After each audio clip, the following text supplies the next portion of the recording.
Hello, Simon Rain here out of Links, Armatsari in Kamloops, British Columbia, and this is my quarterstaff. Kind of. Quintessentially British weapon. Kind of. Essentially, it's a big stick. In this case, it's a piece of dowling. The reason why I say it's kind of a quarterstaff is because it's on the low end for size, historically. This is 6 foot. Generally speaking, they would be taller. Between 7 and 9 feet is one sort of measurement I found. George Silver talks about how when you stand beside your stick, you should be able to reach up and just get the top of it. The reason why I kind of like a shorter one is simply for convenience sake. 6 foot pole is remarkably easy to carry with you. It's a good walking staff. No one really looks at you twice for it, and a staff of this size you can take on the bus if you need to, and it'll fit inside most cars without any kind of trouble as well. The reason why I say it's kind of a British weapon is the Brits like to kind of take credit for it, but it's a stick. Every culture all over the world fought with sticks of varying sizes, so it's not that uniquely British as they would perhaps like to think. Having said all that, it can be a brutally effective weapon. No one's going to give you a hard time for carrying this around on the street, most likely.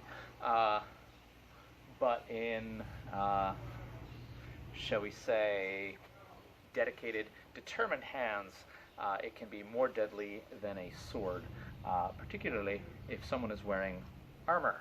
George Silver rates this as a more effective weapon than a sword. I can have better reach with it. I can hit really hard, making it extremely difficult to block. And if you are wearing armor, that's cool. Blunt force trauma is how you deal with armor in most cases. So, just a couple quick ways to sort of defend and attack with it. We have 2 basic guard positions. There are more, but the 2 are really all you desperately need, which is sort of a low position and a high position. And all we do is rotate that around, and what that does is create a big sweeping circle which defends our entire body, which is kind of cool. If we want to do the other side, we switch hands. The best way to do that, I've found, drive forward together, swap your hands, bring the other hand on top, then we have our same as before. Push forward, switch, withdraw. Pretty cool, huh? This doubles up as an attack, an extremely long range and powerful thrust with the staff. We can just drive forward this way, or we can reach out extra that way while still maintaining control of our weapon. In some organizations, when they do fight with staff weapons, this shot is illegal because there's really not a good way to make it safe. Similarly, you don't see a lot of sparring with quarterstaffs because there's not a lot of good ways to make it safe. Even if you're wearing full protective gear, even if you're wearing plate armor, blunt force is blunt force, and it's going to suck. So it requires a great deal of control. In addition to our thrust with step or without, we have our strikes.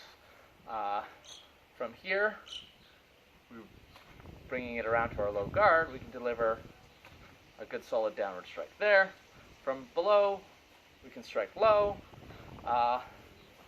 Another thing to keep in mind is we don't have to keep it forward, especially if we have a reach advantage over our opponent. We can pull it back as we do it. Forward to guard, pull back, strike down for devastating blows. If you've read, for example, the Havamal, the sort of Norse, ancient Norse book of wisdom from Odin, whatever. Anyway, if you've read that, it's a good read. Odin advised you to always carry your spear with you. Always carry a weapon, because you never know when you might need it. Now, I don't generally carry a weapon with me, but if I were to decide that I needed one, this would be a really solid contender. Yeah, there's not a lot of weapons out there that would outmatch in terms of sort of the melee range. When it comes to swords, I've often said in a one-on-one fight, if I had to pick a sword, I would pick the rapier. The rapier is the best, in my opinion. Single sword, optimized for the duel. Quarterstaff beats it. And I'm right there with George Silver on that particular point. Quarterstaff is one of the better weapons you can carry with you. Historically, a lot of times they were Captain Iron as well. Obviously, this one is not. If you felt like doing something like that, that would make it even more deadly. But it would sort of like call to the attention to the fact that maybe that's not just a stick that you happen to be walking with. When it comes to the name of the quarterstaff, this is kind of cool to me. There's a lot of different theories. Fundamentally speaking, we don't know why the quarterstaff is called the quarterstaff. The most likely theory is how it is constructed. It's a quarter-sawn tree, basically. So you take a tree, you cut it in quarters. Each quarter you can make a staff out of. It's not the most interesting possibility, though. One other slightly plausible one is you hold it in the bottom quarter of the staff, and so it's called a quarterstaff because you hold it in the bottom quarter. I don't think that's it.